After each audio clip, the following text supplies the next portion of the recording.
ಒಂದು ದಿನ ರಾಜ ಒಬ್ಬ ವ್ಯಕ್ತಿಗೆ ಹೇಳ್ತಾನೆ, ಇವತ್ತು ನಾನು ತುಂಬಾ ಖುಷಿಯಾಗಿದ್ದೀನಿ, ನಿನ್ಗೆ ಏನ್ ಬೇಕು ಹೇಳು, ನಾನು ಅದನ್ನ ಕೊಡ್ತೀನಿ ಅಂತ. ಆಗ ಆ ವ್ಯಕ್ತಿ ಹೇಳ್ತಾನೆ, ನಾನು ಎಲ್ಲಿವರೆಗೂ ನೋಡ್ತೀನೋ ಅಲ್ಲಿವರೆಗೂ ನನಗೆ ಜಾಗ ಬೇಕು ಅಂತ.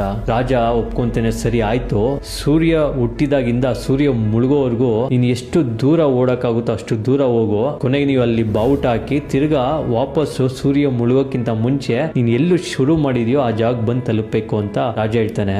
ಆಗ ಆ ವ್ಯಕ್ತಿಗೆ ತುಂಬಾ ಖುಷಿ ಆಗುತ್ತೆ, ಓಡಕ್ ಶುರು ಮಾಡ್ತಾನೆ, ಓಡ್ತಾನೆ ಇನ್ನೊಂದ್ ಸ್ವಲ್ಪ ಹೋಗೋಣ ಅಂತ ಆಸೆ ದುರಾಸೆ ಎಲ್ಲ ಬರುತ್ತೆ. ಕೊನೆಗೆ ಬಾವುಟ ಅಲ್ಲಿ ಹಾಕಿ ವಾಪಸ್ ಬರ್ತಾ ಇರ್ತಾನೆ. ಇನ್ನು ಸ್ವಲ್ಪ ದೂರ ಇರುತ್ತೆ ಅವ್ನ್ ಶುರು ಮಾಡಿರೋಂತ ಜಾಗ, ಆದ್ರೆ ಅವನ್ಗೆ ತಲುಪಕ್ಕಾಗಲ್ಲ. ಸ್ವಲ್ಪ ದೂರದಲ್ಲೇ ಬಿದ್ದಿ ಅಲ್ಲೇ ತೀರ್ಕೊಂತಾನೆ. ಕೊನೆಗೆ ಅವನ್ಗೆ ನಿಜವಾಗ್ಲೂ ಬೇಕಾಗಿರುವಂತ ಜಾಗ 6 ಅಡಿ 3 ಅಡಿ. ಸೊ ನಾವಿಲ್ಲಿ ಏನ್ ಅರ್ಥ ಮಾಡ್ಕೊಬೇಕು ಅಂತಂದ್ರೆ, ನಮ್ ಕೈಲಿ ಎಷ್ಟು ಶಕ್ತಿ ಇದೆಯೋ, ಎಷ್ಟು ಓಡಕ್ಕಾಗುತ್ತೋ ಅಷ್ಟು ಮಾತ್ರ ಓಡಬೇಕು. ಮತ್ತೆ ನಾವು ಮಾತು ಕೊಡುವಾಗ ಕೂಡ ನಮ್ ಕೈಲಿ ಎಷ್ಟಾಗುತ್ತೋ ಅಷ್ಟು ಮಾತ್ರ ನಾವು ಮಾತು ಕೊಡಬೇಕು. ಇಲ್ಲ ಅಂತ ಅಂದ್ರೆ ಕಷ್ಟಕ್ಕೆ ಸಿಗಾಕೊಂಡು ಒದ್ಲಾಡ್ಬೇಕಾಗುತ್ತೆ. ಮತ್ತೆ ಮುಂದಿನ ವಿಡಿಯೋಲಿ ಭೇಟಿಯಾಗೋಣ. Thank you.